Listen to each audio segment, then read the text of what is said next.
Welcome back to the Pushing Through Loss podcast, where we share stories, honor resilience, and embrace strength. I am Kalila Green Siciliano, and it is my honor to begin the journey with you. Today I wanted to talk a little bit about what happens when our schedules are disrupted, or when things deviate from the norm. This morning, I had a great start to my morning. My middle son ended up coming into my room before I had gotten out of bed and asked if we could snuggle. And you know, when a child is about 10 years old, that's a huge compliment and a huge welcome to just feeling loved. So I gladly snuggled with him for a few minutes. And then I said, okay, it's time to get up and start the day. Now, usually in starting the day, I get up, I make coffee, I get my kids' lunches packed.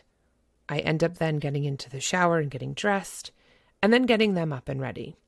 And this morning, my schedule deviated, and it wasn't by my own doing. In talking to all the people that I've spoken to so far about pregnancy loss and about loss in general, we all know when we're expecting a certain routine, and when something deviates from the norm, we tend to go into that panic mode, that flight or fight mode. And what happened was my phone rang at 7 o'clock my time. Now, I live on the East Coast. Thankfully, I know a lot of people around the world. But to get a phone call at 7 o'clock in the morning from someone, number one, even in my time zone, would be a little strange, unless it was maybe somebody who I was expecting that was picking my kids up for something. But to get a phone call from somebody who is not in my time zone, in fact, was somebody in a time zone 3 hours behind me, was really nerve-wracking. And my heart started to race. We all know that feeling, whether it's sitting in a doctor's office and them saying something that maybe sounds off, or being out and about and hearing a noise that doesn't sound right. Whatever it is that deviates from the norm, we go into that panic mode. And immediately, my heart started racing. And I had to take a few deep breaths. I did my square breathing. I think I did about 3 or 4 rounds of it. And I also ended up turning on tones that I listened to for about 10 minutes that really started to calm me down. But it made me think about all those times that something happened and you think to yourself, this isn't right. Something's off. Something's wrong. We listen to that gut feeling so few times, but it's telling us something. And granted, if we listened to it all the time, we'd probably live our lives in a mode of anxiety, of constant anxiety. But if you listen to that gut, even just a little bit, to say, what is happening? What is my system trying to tell me? What do I need to listen to? And then how do you respond to that? I think that's what makes up the important side of what the follow-through is. We can't just live our lives going through with this anxious thought of, oh my God, what if, what if, what if? But if you can say, what if and what now? What am I going to do about it? How am I going to react to it?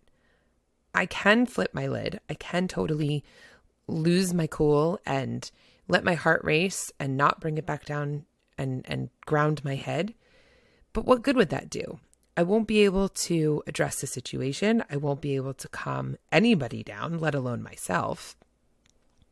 So how can I take steps to comfortably calm myself and bring myself back to homeostasis?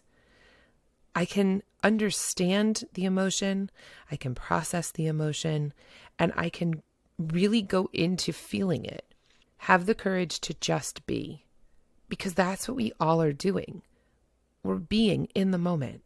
And when you don't live in the moment and you're constantly in fear, you can't step forward. You can't thrive. When something goes seriously wrong, what then? What's going to happen? So next time you realize that something has deviated from the norm and your brain starts to go into that fight or flight mode, instead of fighting or flighting or freezing, take a step back if you can. Take a few deep breaths. Try square breathing, try circular breathing, try any one of those where you can really concentrate on that breath and fill your lungs with air and fill your body with oxygen and release the carbon dioxide that comes out in that breath out. And then reassess and take note of what the next steps are. Is there a reason to panic, or is there something that you can do in a logical sense to take the next step? I hope that this helped for today, and I hope that this mini episode was something that you guys can take a little bit of information from, a little bit of hope from, a little bit of knowledge from, whatever it was that you needed for today, and really face the day with all that you can, because after all, you got this. Thank you for joining me today on Pushing Through Loss. I hope this episode has provided support, understanding, and a sense of community for those who've experienced pregnancy loss. Remember, you are not alone in your journey, and there is strength within you to face the challenges that come your way. If you found value in today's episode, please consider sharing it with others who may benefit. Together, we can help each other heal and activate our inner strength warriors. Stay tuned for more empowering conversations, and until next time, you got this.